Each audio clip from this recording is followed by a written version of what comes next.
All right, here we go with section 3 and your focus question.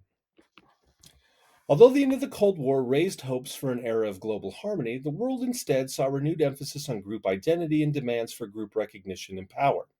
While nationalism and socialism had united people of different backgrounds in the 19th century, now ethnic and religious antagonism sparked conflict in Asia, the Middle East, Africa, and parts of Europe. In part a reaction to the globalization of a secular culture based on consumption and mass entertainment, intense religious movements flourished. Hindu nationalism in India, Orthodox Judaism in Israel, Islamic fundamentalism in much of the Muslim world, and evangelical Christianity in America. The US, to a lesser degree, experienced divisions from the intensification of ethnic and racial identities and religious fundamentalism. Shifts in immigration made cultural and racial diversity more visible in the United States. Until passage of the Immigration Law of 1965, most immigrants came from Europe. But after 1965, the sources of immigration changed dramatically. Between 1965 and 2010, about 38 million immigrants entered the United States. About 50% came from Latin America and the Caribbean, 35% from Asia, and smaller numbers came from the Middle East and Africa. Only 10% came from Europe, mostly from the Balkans and the former Soviet Union. In 2000, 33 million people, about 11% of the U.S. population, were foreign born. This influx of immigrants changed the country's religious and racial map. By 2010, more than 4 million Muslims lived in the United States, and the combined population of Buddhists and Hindus exceeded 1 million. As in the past, most immigrants settled in urban areas, but unlike in the past, many immigrants quickly moved into outlying neighborhoods and suburbs. While most immigrants stayed on the east and west coasts, some moved to other parts of the country, bringing cultural and racial diversity to previously homogeneous communities in the American heartland. The new immigration was part of globalization's uprooting of labor worldwide. Migrants to the United States came from diverse backgrounds. They were poor refugees from economic and political crisis, as well as educated professionals seeking skilled work in America. In 2000, more than 40% of immigrants had a college education. For the first time in U.S. history, most immigrants were women and took jobs in the service and retail sectors. With cheap global communications and air travel, immigrants retained strong ties with their countries of origin. Latinos were the largest single new immigrant group. The term Latino was invented in the United States to describe people from Mexico, South and Central America, and the Spanish speaking islands of the Caribbean.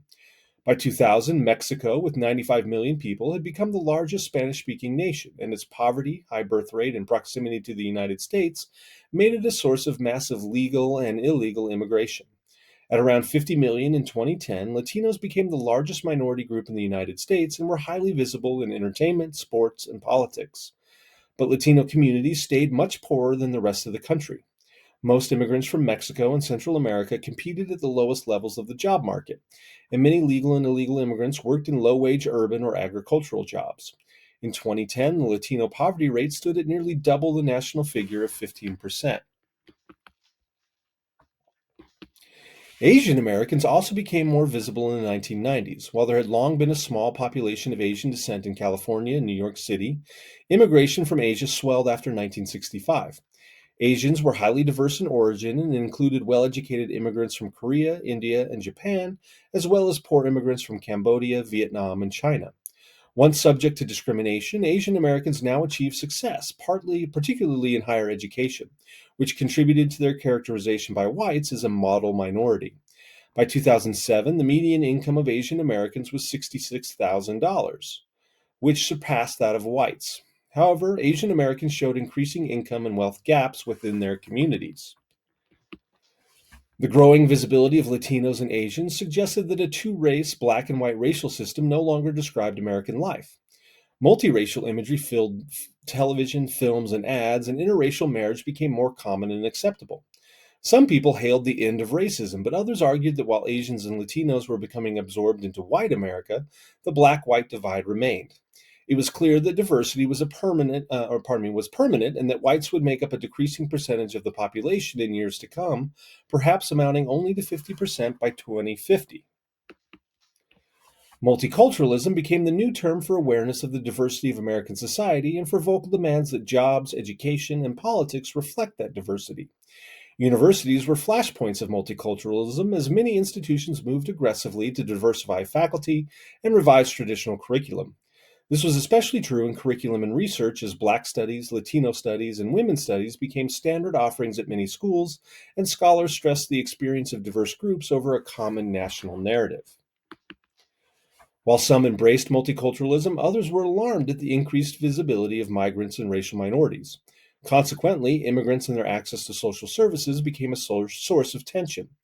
In 1994, California residents passed Proposition 187, which denied immigrants and their children access to education, health services, and social services. Though the state Supreme Court ruled that proposition unconstitutional, it sparked a series of initiatives in other states and paved the way for the anti immigrant policies that propelled Donald Trump to the presidency in 2016.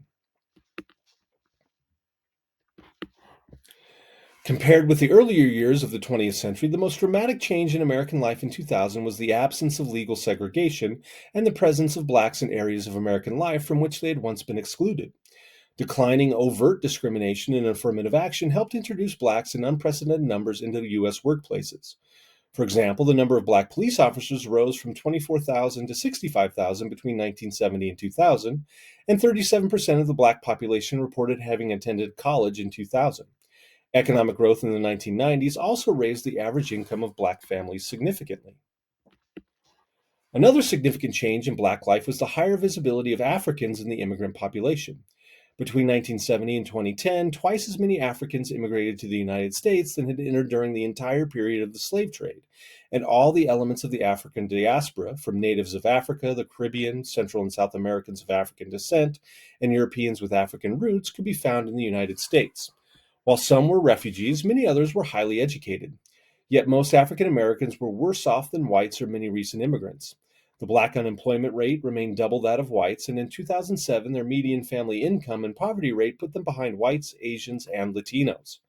Blacks continue to lag in every index of social well being, from health to housing quality, and despite a growing black middle class, far fewer blacks owned homes or held professional or managerial jobs than whites. Gaps in wealth between blacks and whites remained enormous. And despite growing racial diversity, school segregation, now based in residential patterns and the divide between urban and suburban school districts, rose, with urban schools overwhelmingly having minority student bodies.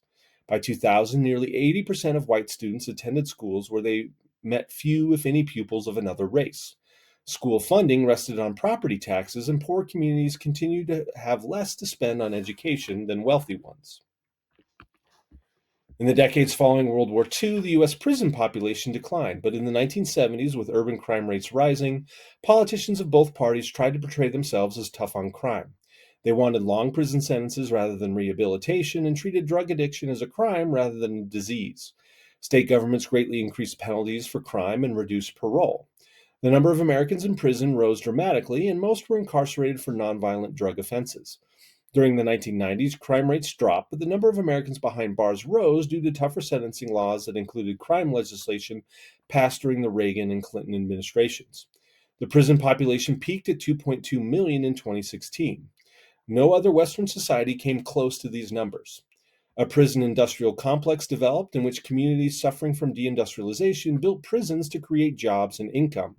Convict labor, a practice curtailed by the labor movement in the late 19th century, was revived, with private companies leasing prisoners for low wages. By 2019, the high cost of imprisonment led to calls for reform. Racial minorities were most affected by this paradox of islands of unfreedom in a nation of liberty. In 1950, whites had been 70% of the nation's prison population, but by 2010, the figures had been reversed, and 70% were now non whites. Severe penalties for crack convictions, concentrated in urban areas, contributed to this trend. The percentage of blacks in prison was 8 times higher than that of whites. More than one quarter of all black men could expect to serve some prison time in their lifetime. Former prisoners found it hard to find work, and in some southern and western states, they were disenfranchised, contributing to blacks' economic and political disempowerment. Blacks were also more likely than whites to receive the death penalty. The Supreme Court had suspended capital punishment in 1972, but soon let it resume, and more than 1,400 persons were executed between 1977 and 2015. By the early 21st century, the U.S. ranked with China, Iran, and Saudi Arabia as the nations that most often executed their prisoners. The 2.2 million Americans in prison in 2015 represented one-fifth of the entire world's inmates and far exceeded the number in any other country. Urban blacks' frustration exploded in 1992 when an all-white suburban jury found 4 Los Angeles police officers not guilty in the beating of Rodney King, a black motorist, even though the assault had been videotaped. The deadliest urban uprising since the 1863 draft riots unfolded, with 52 deaths and nearly $1 billion in property damage. Many Latinos sharing blacks' frustration joined them. This event suggested that despite the civil rights revolution, the nation had not addressed the plight of the urban poor. The rights revolution persisted in the 1990s, especially in new movements for recognition. Gay groups played a greater role in politics, and campaigns for gay rights became more visible, especially as more people became infected by acquired immune deficiency syndrome, AIDS, a fatal disease spread by sexual contact, drug use, and blood transfusions that first emerged in the early 1980s and quickly became an epidemic among gay men. A movement emerged to promote safe sex, stop discrimination against people with AIDS, and press the federal government to combat the disease. Gay groups also played an increasingly activist role, pressing the federal government to devote more resources to fight AIDS and demanding that drug companies make AIDS treatments more affordable and available. Overall, the growth of public tolerance of homosexuality was among the most striking changes in American social attitudes in the last 2 decades of the century. Efforts by American Indians to claim their rights continued in the 1990s as well. In the 2010 census, the Indian population reached 5 million, a sign of growth and a renewed sense of pride as more people self-identified as Native American. More tribes fought and won campaigns for financial restitution for past injustices. In some cases, Indians are American citizens who enjoy a kind of quasi-sovereignty. Some tribes now operate casinos in states that otherwise banned them. The Pequot tribe, which was nearly exterminated by the Puritans in 1637, now operates Foxwoods, the world's largest casino. Yet many Native Americans continue to live in poverty, and most of those living on reservations continue to be among the poorest people in the nation. Immigration was one front in what became called the Culture Wars, battles over moral values in the 1990s. The Christian Coalition, founded by the evangelical minister Pat Robertson, became a major force in Republican politics, launching crusades against gay rights, secularism in public schools, and government aid to the arts. Sometimes it seemed the nation was refighting older conflicts between traditional religion and modern secular culture. Some local governments required the teaching of creationism as an alternative to Darwin's theory of evolution. And conservatives continued to assail the alleged effect of the 1960s, including the erosion of the nuclear family, the changing racial landscape caused by immigration, and a decline in traditional values. Many people were unsatisfied with a few victories, including the Defense of Marriage Act of 1996, which barred gay couples from spousal benefits provided by federal law. This law was found unconstitutional in 2013. The 2000 and 2010 census showed that family values were indeed changing. Half of all marriages ended in divorce, and 40% of all births were to unmarried women, including more professional women in their 30s and 40s. Two-thirds of married women worked outside of the home, and less than one-fourth of all households were traditional, with a wife, husband, and their children.